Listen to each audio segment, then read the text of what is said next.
दोस्तों, एक बार फिर आपका स्वागत है, अभिनंदन है आपके अपने YouTube channel Aryan institute Allahabad में। दोस्तों, जैसा कि आपके सामने लिखा गया है डीएलएड फर्स्ट सेमेस्टर मनोविज्ञान। दोस्त, मैं अनवरत आपके साथ मनोविज्ञान की श्रृंखला में लगा हूं, आपका सिलेबस कवर करने की कोशिश मैं कर रहा हूं।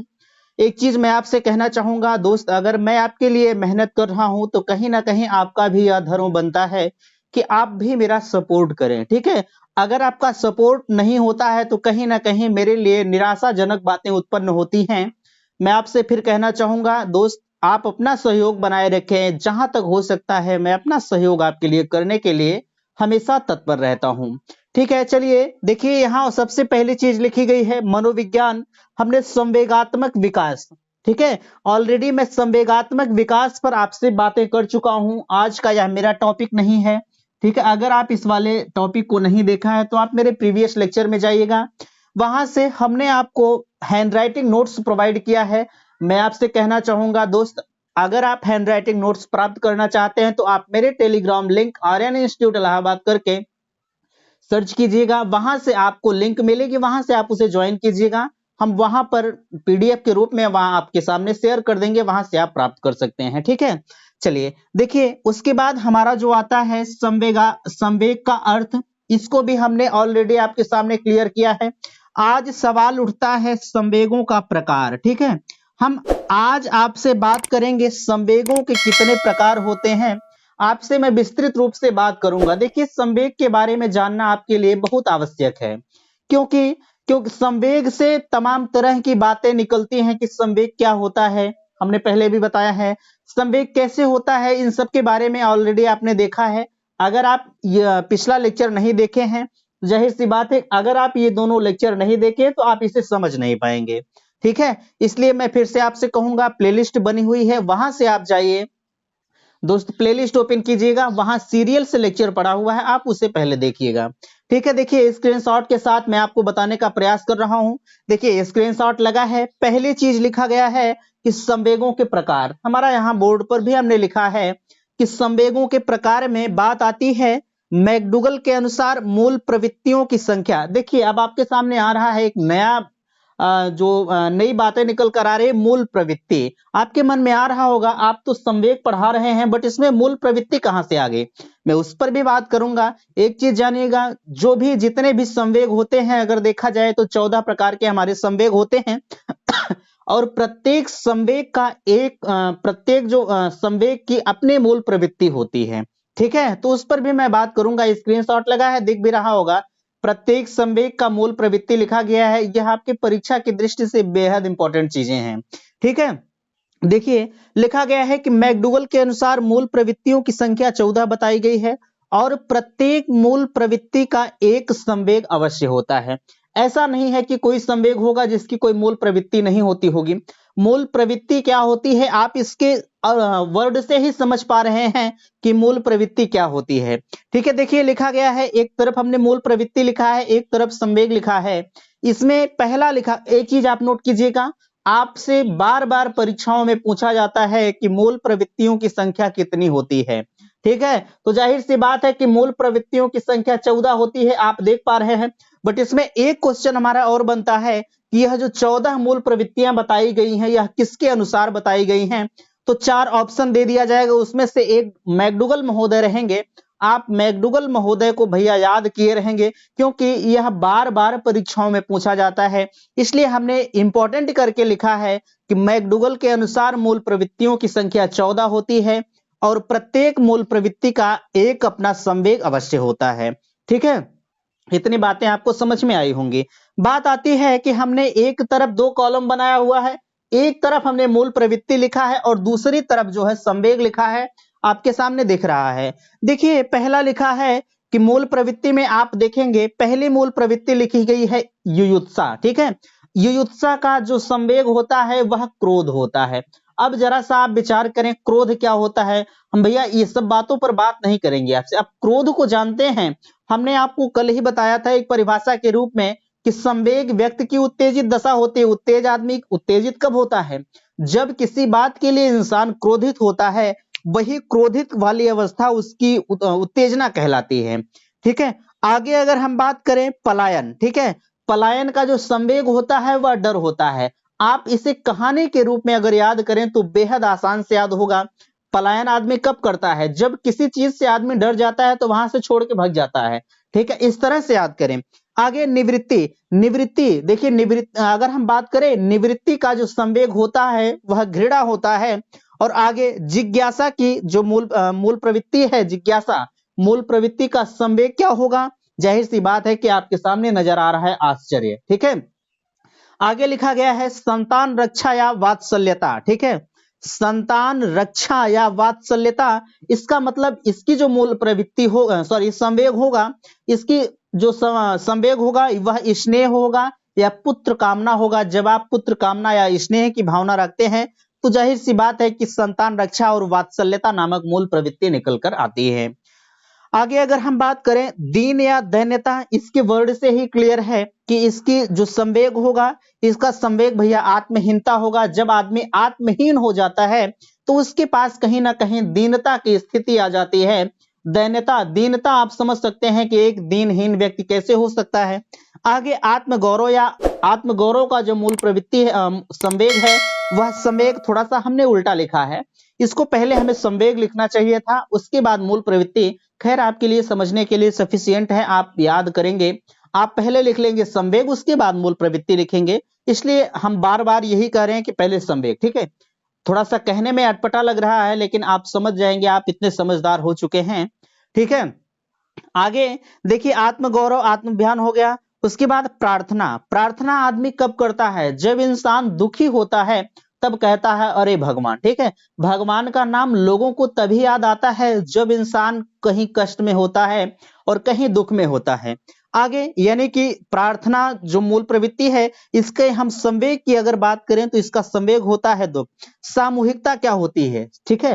देखिए सामूहिकता का जो संवेग है वह एकाकीपन है, इंसान अकेले में रहना जो है पसंद करता है। आगे रचना, रचना का जो सॉरी, हास्य का आमोद होता है, 11 नंबर है। और 12वें नंबर की अगर हम बात करें रचना, रचना का जो संवेग है वह कृति भाव है। आगे अगर हम कहें कि संग्रह प्रवृत्ति का जो मूल संवेग है वह अधिकार भाव है। और लास्ट में बात आती है काम का जो संवेग है वह कामुकता होता है। आपके एग्जाम में इस तरह से क्वेश्चन आ सकता है कि प्रार्थना का संवेग क्या हो सकता है, या संवेग दुख का जो दुख की मूल प्रवृत्ति क्या हो सकती है, इस तरह से क्वेश्चन आ सकता है। ये जो 14 प्रकार के मूल प्रवृत्ति मैकडूगल महोदय ने बताया है, यह आपके शुरू से अंत तक जितनी भी परीक्षाएं होंगे, चाहे सीटेट हो, सुपर टेट और यूपी टेट, हर परीक्षाओं में यह पूछा जाता है। दोस्त मैंने सबको ध्यान में रखते हुए नोट्स तैयार किया है। आपसे मैं बार बार कहता हूं कि नोट्स आप अपने हैंडराइटिंग में जरूर बनाइएगा, स्क्रीनशॉट लीजिएगा, स्क्रीनशॉट लेने के बाद आप स्वयं लिखिएगा। हाँ, एक कमी आप लोग कहते हैं कि दिखाई नहीं पड़ता, धुंधला दिखाई देता है। दोस्त मुझे पता है, थोड़ा सा आप क्वालिटी बढ़ाकर देखिएगा। जैसे आप 240 360 पे आप जाइएगा, वहां से देखने का प्रयास कीजिएगा, सब कुछ आपको स्पष्ट दिखाई देगा। आगे बात आती है, हमने नोट करके लिखा है कि जिज्ञासा ही समस्त ज्ञान की जननी होती है, यह प्लेटो महोदय का कथन है। थोड़ा सा आप विचार करें इन कथन पर, यह कथन क्या कह रहा है? जब जिज्ञासा ही समस्त ज्ञान की जननी होती है। भैया जब आपके पास किसी चीज की जिज्ञासा, जैसे सपोज दैट कि मैं बात करूं, छोड़िए उन सब बातों को, जैसे अभी मैं पढ़ा रहा हूं, ठीक है, अभी मैं पढ़ा रहा हूं, अगर आपकी जिज्ञासा नहीं होती पढ़ने के लिए तो कोई माइक लाल नहीं आपको पढ़ा पाएगा, हम कितना भी अच्छा क्यों पढ़ाएं, ठीक, उससे मुझे फर्क नहीं पड़ता। लेकिन जब तक आपके अंदर से आपकी उत्सुकता नहीं आएगी, जिज्ञासा नहीं आएगी कि हाँ ये टीचर अच्छा पढ़ा रहा है, तब तक आप नहीं पढ़ेंगे। इसीलिए यहाँ प्लेटो महोदय ने कहा है कि जिज्ञासा ही समस्त ज्ञान की जननी होती है, यानी कि जितनी भी जिज्ञासाएं होती हैं वह आपके समस्त ज्ञान की जननी कहलाती है। इस कथन को आप अपनी लैंग्वेज में अगर समझेंगे तो और अच्छी तरह से समझ पाएंगे, ठीक है। आगे हमने लिखा है आपकी मूल प्रवृत्ति आपने देखा। अब मूल प्रवृत्ति की मुख्य विशेषता क्या हो सकती है? देखिए यह मूल प्रवृत्ति की विशेषता आपके जो चैप्टर रखा गया है उस चैप्टर में नहीं है। हमने मूल प्रवृत्ति की विशेषता क्यों लिया? कुछ मेरे भाई मेरे साथ हैं जिनको यह समझ में नहीं आ रहा होगा कि सर मूल प्रवृत्तियां होती क्या है, ठीक है। तो अभी जब मैं विशेषता की बात करूंगा उससे आप बेहतरीन तरीके से समझ पाएंगे कि हाँ मूल प्रवृत्तियां हमारी यही होती हैं। देखिए पहली चीज आती है मूल प्रवृत्ति की विशेषता में। पहला चीज है मूल प्रवृत्तियां जन्मजात होती हैं। मूल प्रवृत्तियां अभी आपने देखा, ये जो 14 मूल प्रवृत्तियां हैं, यह जो है आप अर्जित नहीं करते। क्रोध किसी से अर्जित किया जाता है? कभी नहीं। भूख, आप एक छोटा सा बच्चा होगा, जब उसे भूख लगती है तो वह रोता है, ठीक है। जब उसे भूख लगती है तो वह रोता है। जब उसे कोई भी एक्टिविटी करना होगा, एक बालक होगा, जब उसे कुछ भी करना होगा तो वह रोएगा। माँ उसकी समझ जाती है कि हाँ बच्चों को यही दुख है। यही चीज यहाँ कहा जा रहा है कि मूल प्रवृत्तियां जो होती हैं वह जन्मजात होती हैं, वह अर्जित नहीं किया जा सकता, ठीक है। आगे बात आती है मूल प्रवृत्तियां सप्रयोजन या प्लान होती हैं। देखिए एक मूल प्रवृत्तियों का उद्देश्य होता है, सप्रयोजन मीन्स उद्देश्य होता है, यानी कि मूल प्रवृत्तियां जो हमारी होती हैं वह उद्देश्यात्मक या सप्रयोजन, ब्रैकेट में हमने प्लान करके लिखा है, होती हैं, ठीक है। आगे अगर हम तीसरे नंबर की बात करें तो तीसरा नंबर आपका कहता है कि मूल प्रवृत्तियां सभी प्राणी में एक समान होती हैं। देखिए मूल प्रवृत्तियां जो होती हैं, जितने भी इंसान होंगे, चाहे वह छोटा हो चाहे बड़ा हो, ठीक है, जितने भी इंसान होंगे सब में मूल प्रवृत्तियां एक समान होती है। ऐसा नहीं कि आप में क्रोध है, हमारे अंदर क्रोध नहीं है। हाँ, किसी के अंदर क्रोध होता है, वह उबाल नहीं करता, लेकिन कुछ के अंदर होता है, अभी तुरंत कहो तुरंत मार धाड़ पे उतारू हो जाते हैं, ठीक है। ऐसी बात नहीं है, मूल प्रवृत्तियां सब में एक समान होती हैं, बट किसी में कुछ कम होती हैं, किसी में कुछ ज्यादा होती हैं। कुछ लोग बहुत जल्दी से उतावले हो जाते हैं और कुछ लोग सोच समझकर उतावले होते हैं। इतनी बातें आप खुद जानते हैं। आगे इसमें कहा गया है कि मूल प्रवृत्तियां कभी नष्ट नहीं होती, लेकिन आदत नष्ट हो जाती है। अब जरा सा आप विचार करें, मूल प्रवृत्तियां कभी नष्ट, जरा सा भैया सोचें, क्या आपका जो भूख है वह कभी समाप्त हो जाएगा? बिल्कुल नहीं समाप्त होगा। बट आपकी कुछ आदत होती है, जैसे आप किसी चीज में बदमाशी वगैरह जब करते हैं या कुछ भी करते हैं, तो जो भी आपकी आदतें होती है, जैसे कुछ लोगों की लत लग जाती है नशा वगैरह करने में, तो यह आदत कहलाती है। आदत आपका सुधारा जा सकता है, बट मूल प्रवृत्तियां जो है कभी नष्ट नहीं हो सकती है। इतनी बातें आप अच्छी तरह से समझ गए होंगे, ठीक है। चलिए आगे बात आती है, अगला लिखा गया है कि संवेग की विशेषताएं। अभी तक तो आप मूल प्रवृत्ति की विशेषता देख रहे थे। अब सवाल उठता है कि अब तक आपने देखा संवेगों के प्रकार, हमने संवेगों को आपके सामने रखा, बट अब आगे आता है कि संवेग की विशेषताएं क्या हो सकती हैं। देखिए एक एक करके हमने पॉइंट किया है बेहतरीन तरीके से। पहला लिखा गया है संवेग की विशेषताओं में तीव्रता, ठीक है। तीव्रता, उत्तेजित होना, ठीक है। जब आदमी तीव्र होगा तो जाहिर सी बात है कि उत्तेजित होगा। इसके अंतर्गत लिखा गया है कि संवेग की प्रमुख विशेषता तीव्रता होती है, जो प्राणी में एक प्रकार से तूफान उत्पन्न कर देती है। सभी प्राणियों में संवेगों की तीव्रता भिन्न भिन्न होती है। जैसे बालक की अपेक्षा वयस्कों और स्त्रियों की अपेक्षा पुरुषों में संवेग की तीव्रता कम होती है। इसमें कहा जा रहा है, आप थोड़े से एक अलग तरीके से समझने का प्रयास करेंगे। आपके समाज में तमाम महिलाएं होंगी, महिलाओं की अपेक्षा पुरुषों में जो तीव्रता होती है वह अधिक होती है, ठीक है। लेकिन अगर यह देखा जाए, यह आपका मनोविज्ञान कहता है, बट अगर देखा जाए तो भैया यह रूढ़वादिता है। आज के समय में महिला और पुरुष एक समान है, कोई किसी से कम नहीं है। बट आपके सिलेबस में जो रखा गया है मैं उसी पर बात कर रहा हूं। इसमें जैसे के रूप में लिखा गया है, बालक की अपेक्षा वयस्कों में, ठीक है, बालकों की अपेक्षा वयस्कों में, यानी कि एक छोटा सा बालक होगा और उस छोटे से बालक से कहीं ज्यादा तीव्रता जो होती है वह उसके वयस्कों में होती है। और वहीं स्त्रियों की अपेक्षा पुरुषों में जो तीव्रता होती है, जाहिर सी बात है कि आप स्वयं, अभी हमने बताया आपसे कि स्त्रियों की अपेक्षा जो पुरुष होते हैं उनमें तीव्रता अधिक पाई जाती है। यह संवेग की प्रथम विशेषता रही, ठीक है। आगे अगर हम कहें आपसे दूसरे नंबर की बात करें तो दूसरा नंबर आता है आपका वैयक्तिकता। लिखा गया है, किसी भिखारी को देखकर एक व्यक्ति को दया आती है। बिल्कुल, आपके गांव में कोई भिक्षा लेने वाला आता होगा तो किसी इंसान को देखकर उसके प्रति जो है दया उत्पन्न होती है। लेकिन किसी इंसान को देखकर वहीं दूसरा इंसान जो है तरस खाकर कुछ दे देता है, लोग दयालु हो जाते हैं उस भिखारी के प्रति और कुछ न कुछ भिक्षा के रूप में उसे दे देते हैं। लेकिन वही तीसरा व्यक्ति कहता है कि हटाओ ये तो ढोंगी, उसे मारकर भगा देते हैं, ठीक है, उसे मारकर भगा देते हैं। और इस प्रकार यह स्पष्ट होता है कि इस प्रकार से यह स्पष्ट होता है कि विभिन्न व्यक्ति में एक समय में एक ही संवेग के प्रति भिन्न भिन्न प्रतिक्रिया दर्शाते हैं।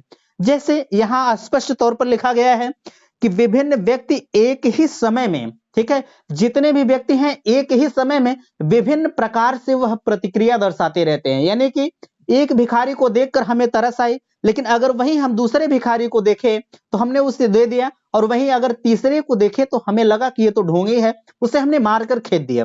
ठीक है, तो यही यहाँ कहा जा रहा है कि एक समय में किसी व्यक्ति को तरस आकर जो है विभिन्न प्रकार के संवेग अलग अलग हो सकते हैं। इसे आप अच्छी तरह से समझ गए।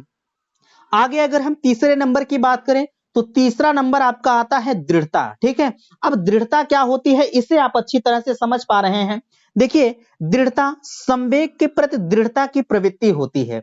जाहिर सी बात है कि आपके अंदर अगर संवेग उत्पन्न हुआ है, ठीक है, जब आपके अंदर संवेग उत्पन्न हुआ भैया और आप उस संवेग के प्रति दृढ़ नहीं होंगे, ठीक है, जैसे आपको क्रोध उत्पन्न हुआ है, ठीक है, जब आपको क्रोध उत्पन्न हुआ और उस क्रोध उत्पन्न होने की स्थिति में, ठीक है, उस क्रोध उत्पन्न होने की स्थिति में जब आप अपने आप को दृढ़ नहीं महसूस करेंगे तो जाहिर सी बात है आप टूट जाएंगे। ठीक है, इसलिए यहां कहा जा रहा है कि संवेग में प्रायः दृढ़ता की प्रवृत्ति होती है, अर्थात वह बहुत समय तक बना रहता है। जैसे बाहर से क्रोध करके आने वाला व्यक्ति घर में बच्चों पर क्रोध प्रकट करता है। हाँ, कुछ लोग होते हैं, ठीक है, कुछ लोग होते हैं बाहर से किसी कहीं से झगड़ा हुआ रहेगा, ठीक है, आप यह कहावत अपने घरों गांव में सुने होंगे कि वो तो आते हैं बाहर से गुस्सा करके और वह अपना गुस्सा अपने बच्चों पर अपनी पत्नी पर उतारते हैं। यह गलत बात है यार।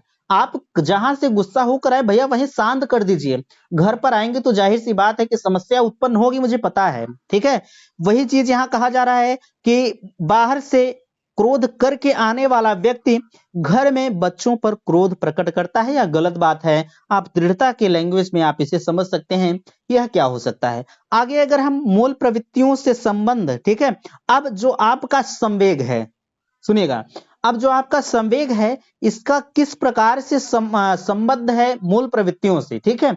अब संबंध समझेंगे। संवेग की उत्पत्ति मूल प्रवृत्तियों से होती है, अतः प्रत्येक मूल प्रवृत्ति का एक संवेग अवश्य होता है। मैंने पहले भी यही चीज बताया, ठीक है, कि मूल प्रवृत्ति जितने भी संवेग हैं, अब प्रत्येक संवेग का एक मूल प्रवृत्ति अवश्य होता है, बिना संवेग की मूल प्रवृत्ति नहीं हो सकती। ठीक है, यहाँ स्पष्ट रूप से आप समझ सकते हैं कि अतः प्रत्येक मूल प्रवृत्ति का एक संवेग अवश्य होता है। आपने यहाँ अच्छी तरह से देखा। ठीक है, अब आता है कुछ परिभाषाएं दी गई हैं। यह परिभाषा आपके लिए बेहद इंपॉर्टेंट है। ठीक है, संवेग के प्रति कुछ परिभाषा है, इसे आप अच्छी तरह से समझेंगे क्योंकि परिभाषा आपके एग्जाम में अक्सर करके पूछी जाती है कि यह परिभाषा किसके अनुसार होती है। देखिए, पहला लिखा गया है वाटसन के अनुसार कि नवजात शिशु में तीन मूल संवेग पाए जाते हैं।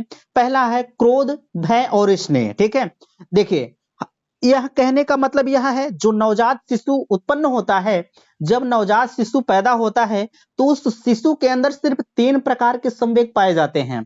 कैसा? पहला भय होता है और दूसरा क्रोध होता है और तीसरा स्नेह होता है। माता के प्रति वह स्नेह करता है, अगर वही उसे भूख लगती है तो वह बहुत जोर से चिल्लाने लगता है। ठीक है, तब उसकी मां समझ जाती है कि हाँ, बच्चों को भूख लगी है। ठीक है, यही चीज आप इसे ध्यान से सुनेंगे। वाटसन महोदय कहते हैं कि नवजात शिशु में तीन मूल संवेग पाए जाते हैं। पहला है भय, दूसरा है क्रोध और तीसरा है स्नेह। यह बहुत बहुत इंपॉर्टेंट परिभाषा है, बार बार परीक्षाओं में पूछी जाती है। आगे हम फ्रायड के अनुसार कहें अगर, तो फ्रायड के अनुसार शिशुओं में प्रायः आत्म प्रेम अर्थात नार्सिसिज्म की भावना होती है। एक शब्द आया हुआ है नार्सिसिज्म, क्या होता है?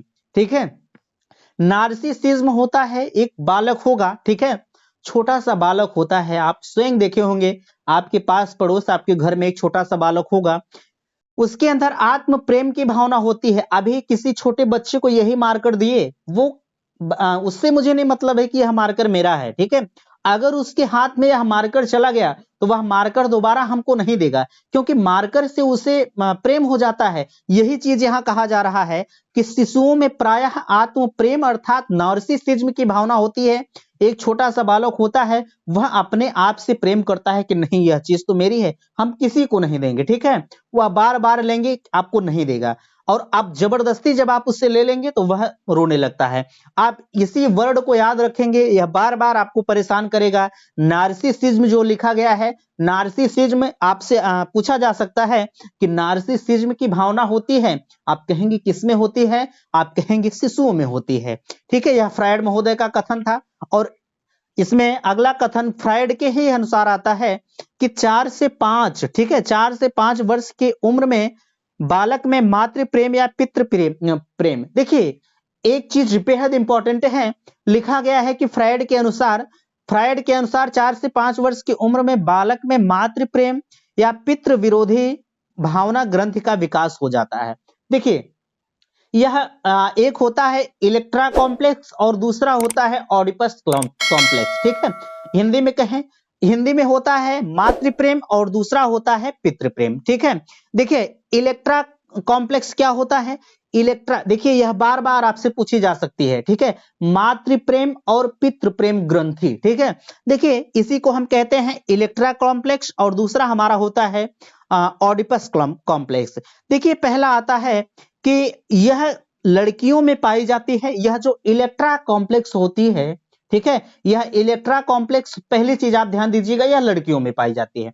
एक क्वेश्चन यही तैयार हुआ आपका कि इलेक्ट्रा कॉम्प्लेक्स पाई जाती है, लड़कों में पाई जाती है, लड़कियों में पाई जाती है, या चार एग्जाम्पल देगा और चारों में से आपको बताना पड़ेगा। ठीक है, लड़कियों में पाई जाती है जिसमें लड़की पिता के प्रति अधिक प्रेम, या आप स्वयं अंदाज करके देख सकते हैं कि एक लड़की जो होती है वह अपने पिता के प्रति अधिक प्रेम करती है, लेकिन अगर पिता के प्रति अधिक प्रेम करती है, और लड़की जो होती है वह अपने माता से जो है उतना प्रेम नहीं करती जितना कि अपने पिता से करती है। देखिए लिखा गया है कि यह लड़कियों में पाई जाती है जिसमें लड़की पिता के प्रति अधिक प्रेम तथा माता के प्रति विरोध की भावना होती है, यह लड़की में यानी कि इलेक्ट्रा कॉम्प्लेक्स में होती है। देखिए अगर हम आगे आपसे कहें, अगला हमारा आता है और आज के जो लेक्चर है वह हमारा लास्ट है ये। ठीक है, ऑडिपस कॉम्प्लेक्स। ठीक है, यह लास्ट टॉपिक है। ऑडिपस कॉम्प्लेक्स क्या होती है, अभी आपने देखा इलेक्ट्रा कॉम्प्लेक्स में यह लड़कियों में पाई जाती है, लेकिन अब इलेक्ट्रा तो हो गया, अब वहीं अगर हम बात करें ऑडिपस कॉम्प्लेक्स की तो यह लड़कों में पाया जाता है जिसमें माता के प्रति एक प्रेम अधिक होता है। आप देख सकते हैं कि जो लड़का होता है वह अपने माता से प्रेम अधिक करता है। कहने का मतलब यह है जब किसी बात को लड़के को कहना होगा तो पहले वह अपनी मम्मी से कहेगा। ठीक है, और जब वह मम्मी से कहेगा और उनकी मम्मी उनकी बात को अपने पापा तक पहुंचाती है। ठीक है, वही चीज यहाँ कहा जा रहा है कि यह लड़कों में पाया जाता है जिसमें माता के प्रति अधिक प्रेम तथा पिता के प्रति विरोध की भावना पाई जाती है, यह ऑडिपस कॉम्प्लेक्स में होता है। यानी ऑडिपस कॉम्प्लेक्स में जो लड़का होता है वह पितृ विरोधी होता है और मातृ का प्रेमी होता है, माता का प्रेमी होता है। और इलेक्ट्रा कॉम्प्लेक्स की अगर हम बात करें तो इलेक्ट्रा कॉम्प्लेक्स में भैया यह लड़कियों में पाया जाता है। यह लड़कियों में देखिए माता के प्रति पिता के प्रति अधिक प्रेम करती हैं, और लड़कियां जो है वह पिता के प्रति अधिक प्रेम करती हैं और माता के प्रति जो है उनके अंदर विरोध की भावना पाई जाती है। तो आज का यह हमारा जो है लास्ट लेक्चर है। मैं आपसे फिर एक बार कहना चाहूंगा, वीडियो पसंद आ रहा है तो दोस्त चैनल को सब्सक्राइब जरूर कीजिएगा, क्योंकि एक लेक्चर को बनाने में मैं पहले हैंडराइटिंग में नोट्स तैयार करता हूं, उसके बाद आपके सामने जो है देने का प्रयास करता हूं। इसलिए फिर एक बार कहूंगा कि वीडियो को लाइक जरूर करें और अपना फीडबैक आप अवश्य दीजिएगा। वीडियो समाप्त करते हैं। थैंक्स, धन्यवाद।